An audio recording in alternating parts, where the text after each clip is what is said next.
Bisa kung sa pakadako sa imong sala, o sa pakapula sa imong sala, kaya na niya pagdangon sa ngalan ni Jesus. Kaya mga igsoon, kinahanglan na ta modool sa Ginoo. Hallelujah. Kano sa kamanday ta, magkuhan, mudool sa Ginoo, kanang ulahin ang tanan, mubalik na Ginoo, kaya pa ta maginosol. Mga igsoon, samtang buhi pa ka diri, paginosol na sa inyong mga sala, ihatag na lang sa Ginoo, itugyan na lang sa Ginoo tanan, si Jesus Christ, andam siya mudawat ni mga igsoon. Ang Ginoo nagulat sa imuha, kung kano sa ka mubalik, kung kano sa ka mudool niya. Kitawag ta sa Ginoo, aron mangandam ta sa itong kinabuhi. Yang Ginoo mo balik siya sa walay duha-duha. Munang mga igsoon, pangandam gayud kamo. Anaami diri karon sa iyong atubangan tungod gihibalo sa Ginoo na kinahanglan nga gid ta mangandam. Kay we are in the last days na mga igsoon. Daghan na kay katalagman nga naabot diri sa kalibutan. Mao na nang sign nga kita gihatag sa Ginoo para kita tanan diri sa kalibutan makamata na. Mga igsoon, balik na sa Ginoo. Samtang buhay pa ka, samtang dili pa ulay ang tanan. Mga igsoon, balik na sa Ginoo, igsoon. Kaya ang bayan sa pagpakasala, mao ang kamatayon. Apan ang grasya sa Dios, mao ang kinabuhing walay katapusan. Kung kanunay ta magpakasala diri sa kalibutan, naaday kuani bayad na paingon ta sa impierno. Kinahanglan gyud ta manghagyo og pasaylo sa Ginoo, kung ang Ginoo anta mo dawat sa atong mga sala bisan unsa pa na kadako ang atong mga sala. Paghinulsol mo og pag-ampo para mapasaylo mo sa inyong atong amahan na sa lang Romans 4:7. Bulahan gayud ang mga tawo nga gipasaylo sa Dios sa ilang kalampasan o kitabunan ang ilang mga sala. Kay gihigugma pag-ayo sa Dios ang kalibutan ug tungod niini gihatag niya ang iyang bugtong anak aron ang tanan nga mutuo kaniya dili malaglag kundi makabaton og kinabuhing walay katapusan. Ganing malaglag kay sa impierno kung kanunay ra ta magpakasala diri sa kalibutan kung dili ta maginulsol. Mga igsoon, gigugma kamo sa Dios. Pangayo pasaylo sa inyong mga sala ngadto sa Dios. Apan kung isogin nato ang kita nakasala pasayloon gyud kita sa Dios. Ang Ginoo naigugma diri kanato apan ato siyang talikdan. Ang Ginoo nagpakamatay para sa mga sala. Apan ato siyang gisalikway ato siyang gipasakitan. Apan igsoon, karon ang panahon na kamo mangandam kay ang Ginoo mobalik na.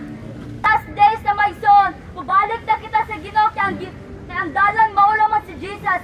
Siya ang dalan paingon sa langit ug wala na ilain pa. Siya ang makabago kaniya saan mo pagbago kung wala ang Ginoo sa imong kinabuhi.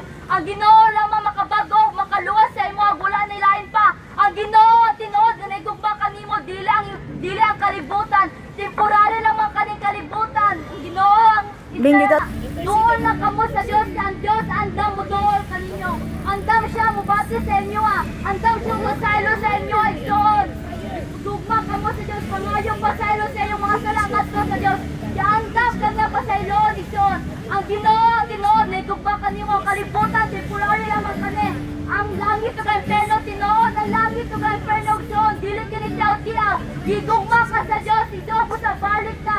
Dili ni tiyaw-tiyaw mo gibuhat dire. Ang tunang na ikaw sa ka makasasala igsoon. Kung moingon kita nga wala kita isala, gilimbungan na to atong kaugalingon. Ug wala na nato ang kamatuoran. Kung moingon kita nga wala kita makasala, ipakabakako na to ang Dios ug wala na tong gawata ang iyang pulong. Isalikway ay mga sala.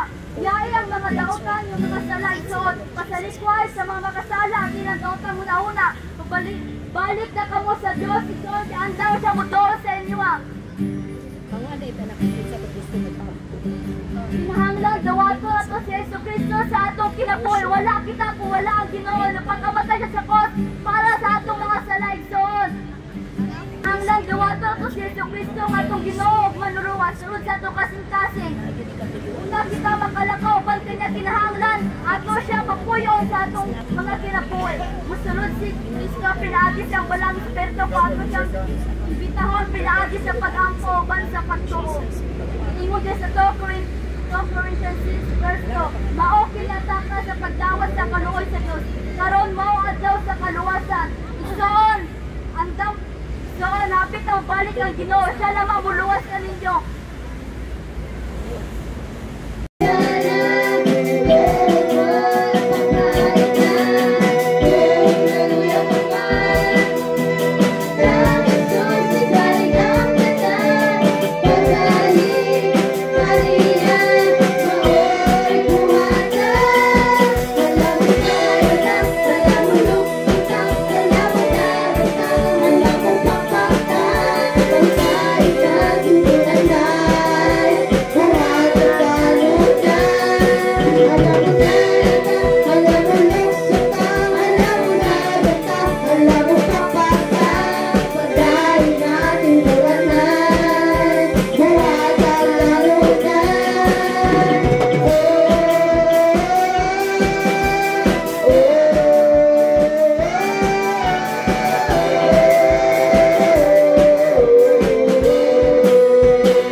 Sa oras na ron pa? Alas 5:30 na karon.